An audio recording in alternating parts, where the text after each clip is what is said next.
எல்லாருக்கும் வணக்கம். டெக்ரீல் சார்பாக நான் உங்கள் ராம்குமார். ஏன் நாங்கள் இத்தனை நாளாக வீடியோ போடலங்கிற கொஷின்ஸ் கண்டிப்பாக இருக்கும். ஸோ ஏன்னா நாங்கள் ஜனவரி ஃபஸ்ட்லேயே வந்து சென்சார்ஸை பற்றி வீடியோ போடுவோன்னு போட்டோம். அதுக்கப்புறமா வந்து தமிழ்நாட்டில் ஜல்லிக்கட்டுக்கு நடந்த போராட்டமும் அந்த உணர்வுகளுக்கு மதிப்பு கொடுக்கணுன்ற காரணத்துக்காகவே நாங்கள் வீடியோக்கள் அப்லோட் பண்ண வேண்டாம் அப்படின்னு சொல்லிட்டு நிப்பாட்டி வச்சுருந்தோம். அது வந்து முடிகிறது வந்து ஒரு கசப்பான சம்பவமாக முடிஞ்சதுனாலையும் நாங்கள் கொஞ்ச நாள் வீடியோக்கள் போடாமல் இருந்திருந்தோம். சரி, இதுதான் கரெக்டான டைம்னு நினச்சி இந்த வீடியோ பதிவை இப்போது உங்களுக்கு பதிவிட்டுறோம். சரி, வாங்க இந்த வாரம் வீடியோக்குள்ளே போவோம்.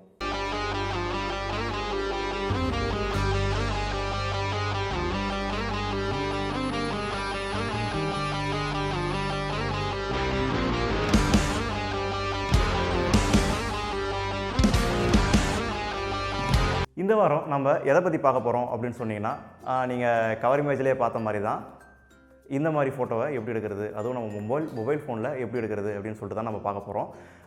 இதை வந்து என்னென்னு சொல்லுவாங்கன்னு பார்த்தீங்கன்னா, லாங் எக்ஸ்போஷர் ஃபோட்டோகிராஃபி அப்படின்னு சொல்லிட்டு சொல்லுவாங்க. ஸோ மோஸ்ட்லி நீங்கள் இந்த மாதிரி ஃபோட்டோஸ் நிறைய நீங்கள் ஃபேஸ்புக்லேயோ இல்லைனா நிறைய இடத்துல பார்த்துருப்பீங்க, நிறைய படத்தில் கூட பார்த்துருப்பீங்க. ஸோ எதனா ஒரு ரோட்டில் பார்த்தீங்கன்னா ஒரு வெறும் கார் பஸ்ஸெல்லாம் போகிறது வந்து ஒரு லைட் ஸ்ட்ரீக்ஸாக தெரியும். ஸோ அதை மாதிரி எப்படி வந்து நம்ம மொபைல் ஃபோனில் எடுக்கிறது அப்படின்னு சொல்லிட்டு இந்த வீடியோ பதிவில் பார்ப்போம். இந்த டிஎஸ்எல்ஆர் ஃபோட்டோகிராஃபியை அதுக்கப்புறமா நல்லா ஃபோட்டோஸ் எடுக்கிறவங்க அந்த மாதிரி இருக்கிறவங்க இந்த வீடியோ பார்த்தீங்கன்னா தயவு செஞ்சு நாங்கள் எதனா தப்பாக சொல்லுங்கள் மன்னிச்சிடுங்க. அப்படி நாங்கள் எதனா தப்பாக சொன்னால் தயவு செஞ்சு கமெண்ட்டில் சொல்லுங்கள், நம்ம அதை திருத்திக்க ட்ரை பண்ணுவோம். நம்ம இந்த லாங் எக்ஸ்போஷர் ஃபோட்டோகிராஃபி பற்றி தெரிஞ்சுக்கணுன்னா அதுக்கு முன்னாடி முக்கியமான ஒன்று தெரிஞ்சுக்கணும். அது பேர் என்னன்னு கேட்டிங்கன்னா ஷட்டர் ஸ்பீடு. ஸோ பொதுவாகவே நம்ம கேமரான்னு எடுத்துக்கிட்டால் 3 இம்பார்ட்டண்டான விஷயம் இருக்குது. என்னென்னு கேட்டிங்கன்னா aperture, shutter speed and ISO. நம்ம இதில் எதை பற்றியும் பார்க்க போகிறதில்ல, வெறும் ஷட்டர் ஸ்பீடை பற்றி மட்டும் தான் பார்க்க போகிறோம். அதுவும் எவ்வளோ குயிக்காக சொல்ல முடியுமோ அந்தளவு குயிக்காக தான் நான் உங்களுக்காக இப்போ ப்ரெசென்ட் பண்ண போகிறேன். சரி, ஷட்டர் ஸ்பீட் அப்படின்னா என்னன்றதை முதல்ல பார்ப்போம். இப்போதைக்கு நீங்கள் வந்து மொபைல் கேமராலாம் மறந்துடுங்க. ஃபஸ்ட்டு கேமரான்னு இன்ட்ரடியூஸ் பண்ணும்போது ஒரு ஹார்ட்வேர், கேமரா ஹார்ட்வேர், அதில் பார்த்தீங்கன்னா உள்ள கேமரா சென்சார் அப்படின்னு சொல்லிட்டு ஒன்று இருக்கும். அந்த கேமரா சென்சார் தான் நீங்கள் என்ன ஃபோக்கஸாக வைக்கிறீங்களோ, அதுமாதிரி என்ன கேமரா முன்னாடி வைக்கிறீங்களோ அதை ஃபோட்டோவாக படம் பிடிக்க போகுது. அது எப்போன்னு கேட்டிங்கன்னா மேலே இருக்கிற ஒரு பட்டனை நீங்கள் ப்ரெஸ் பண்ணும்போது தான். இந்த பட்டன் பேர் என்னன்னு சொல்லுவோம்னா ஷட்டர் பட்டன் அப்படின்னு சொல்லுவோம். ஏன் இதை சொல்கிறோம் அப்படின்னா, இந்த பட்டனை கிளிக் பண்ணும்போது ஷட்டர் அப்படிங்கிற ஒரு ஐட்டம் வந்து ஓப்பன் ஆகி ஷட்டர் இமீடியட்டாக க்ளோஸ் பண்ணும். ஸோ இது ஓப்பன் ஆகி க்ளோஸ் ஆகிறதுக்கு நடுவில் என்னென்ன விஷயங்கள் கேமராவுக்கு தெரியுதோ அது எல்லாத்தையுமே கேப்சர் பண்ணிடும். ஸோ இப்படி தான் வந்து ஃபோட்டோகிராஃபி ஒர்க் ஆகிட்டு இருக்குது. ஸோ எக்ஸாம்பிள், நம்ம ஷட்டர் நார்மலாகவே ஷட்டர் சொல்கிறோம் இல்லையா, அயன் ஷட்டர், இரும்பு ஷட்டர், கடையில் போடுற ஷட்டர். ஸோ நீங்கள் ஷட்டர் ஓப்பன் பண்ணால் தான் உள்ளே இருக்கிறத பார்க்க முடியுங்கிற அதே கான்செப்ட் தான் இங்கேயும் இப்படி நீங்கள் கற்பனை பண்ணி பாருங்கள். ஸோ உங்கள் கேமரா லென்ஸுக்கு உள்ள ஷட்டர் அப்படின்னு சொல்லிட்டு ஒன்று இருக்குது. ஓகேங்களா? ஓகே.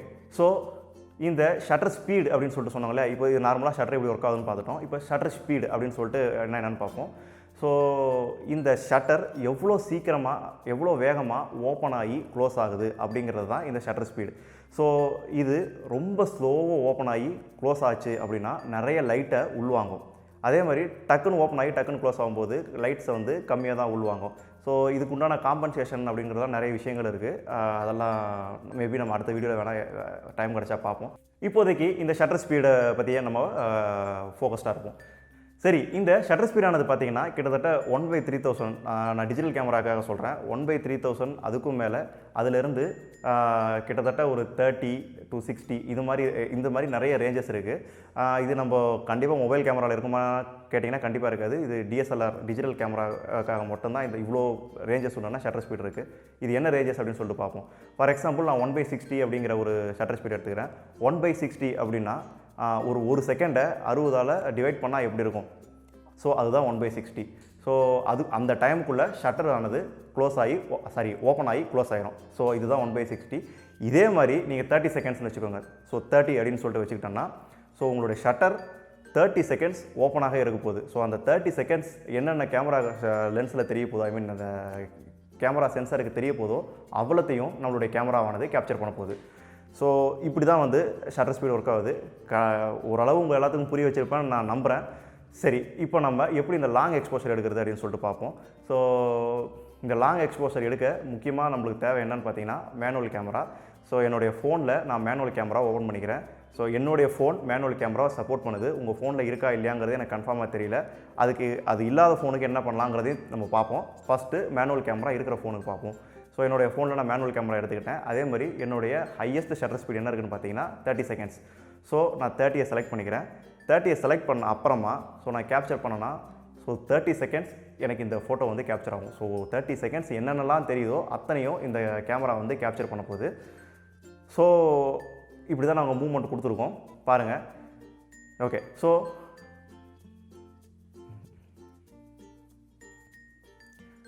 ஓகே, ஸோ இப்போ இந்த 30 செகண்ட்ஸில் இந்த லைட் ஸ்ட்ரீக்ஸை நான் டெக் ரீல்ஸ் என்ற டெக்ஸ்ட்டில் வந்து ஃபார்ம் பண்ணேன்.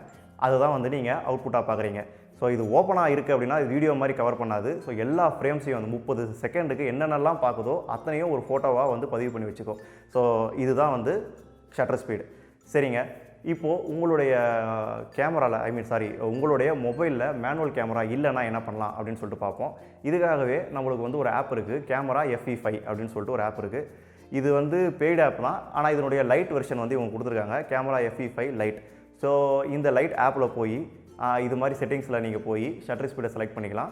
ஷட்டர் ஸ்பீடை செலக்ட் பண்ணி நான் ஃபார் எக்ஸாம்பிள் 30 செட் பண்ணி இதுக்கப்புறமா நம்ம நார்மலாக எப்படி போன தடவை காமிச்சோமோ அது மாதிரி நீங்கள் ஃபோட்டோஸ் எடுக்கலாம். ஸோ நீங்கள் இப்படி தான் லெட்டர்ஸ் தான் எழுதணுமான்னு கேட்டிங்கன்னா இல்லை. ஸோ இப்போ நீங்கள் பார்க்குற ஃபோட்டோஸில் இருக்கிற மாதிரி நீங்கள் எவ்வளோ க்ரியேட்டிவாக திங்க் பண்ணி எப்படி வேணால் நீங்கள் ஃபோட்டோஸ் எடுத்துக்கலாம். ஸோ நீங்கள் ரோட்டில் போனாலும், ரோட்டில் காருகள்லாம் போகும்போது நீங்கள் எடுத்திங்கன்னா நீங்கள் நார்மலாக நீங்கள் ஃபோட்டோஸ்லாம் பார்த்துருப்பீங்களா, அது மாதிரி லைட் ஸ்டிக்ஸ்லாம் இங்கே பார்க்கலாம். முக்கியமாக ஒரு விஷயம் நான் என்ன சொல்லணும்னு கேட்டிங்கன்னா, நீங்கள் எந்தளவு ஷேக் பண்ணாமல் நீங்கள் உங்களுடைய கேமரா வச்சுருக்கீங்களோ அந்தளவு உங்களுக்கு ஒரு பர்ஃபெக்டான பிக்சர் கிடைக்க சான்ஸ் இருக்குது. முடிஞ்ச அளவு மேபி நீங்கள் இது கிடைக்கல, உங்களால் கண்ட்ரோல் பண்ண முடியாது, ஹேண்டில் வந்து ஷேக் வரும் அப்படின்னு சொன்னீங்கன்னா ட்ரைபாட் எதனா வச்சு கூட நீங்கள் ட்ரை பண்ணி பாருங்கள். ஓகே, ஓரளவு இந்த ஷட்டர் ஸ்பீட்னா என்ன, எப்படி இந்த லாங் எக்ஸ்போஷர் ஃபோட்டோகிராஃபிஸை நம்ம எடுக்கிறது அப்படின்னு சொல்லிட்டு உங்களுக்கு ஒரு சில ஐடியாக்கள் கொடுத்துருப்போம்னு நான் கண்டிப்பாக நம்புகிறேன். இந்த வீடியோ பிடிச்சிருந்தா கண்டிப்பாக லைக் பண்ணுங்கள், உங்கள் ஃப்ரெண்ட்ஸ் எல்லாத்துக்கும் ஷேர் பண்ணுங்கள். இதே போல் கூடிய விரைவில் இன்னொரு வீடியோவில் ரொம்ப சீக்கிரமாகவே சந்திப்போம். ரொம்ப சீக்கிரமாகவே சந்திப்போம். நன்றி, வணக்கம்.